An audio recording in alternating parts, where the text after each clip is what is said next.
Hello everyone, John back again. Bit of a channel update. If you originally found my channel by looking for Bowie knife content, Bowie knife videos, you're really going to like 2024 because I'm going to go back to my roots in 2024 and talk about Bowie knives quite a bit this year. We're going to talk about Bowie knives from a historical context, as far as a cultural context, and as well as the usual nuts and bolts design things that I usually talk about.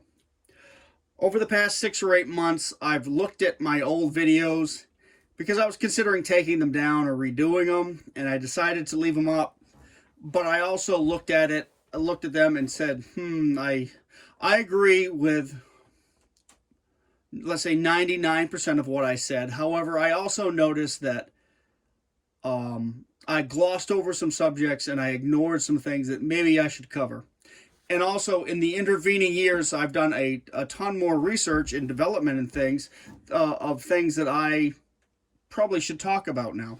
And in my, let's say, in my zealotry or in my zeal to present what I thought was a well-designed, good Bowie knife, I ignored a lot of designs that people find useful that are traditional that maybe I didn't fully appreciate at the time.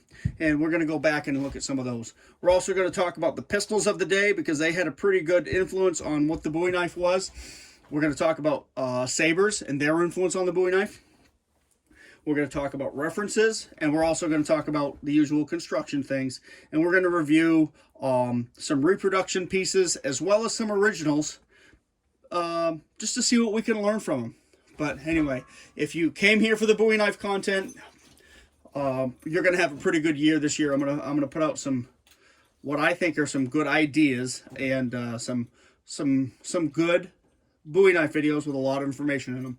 And just to share it because, again, I like Bowie knives. I always have. I always will. But I've noticed I've got focused on, or let's say distracted by the motorcycle thing and all that. But know that even though I was working on bikes, I still had Bowie knives on the brain. So I hope you stick with me this year. I'm going to show you some pretty neat stuff. You take care.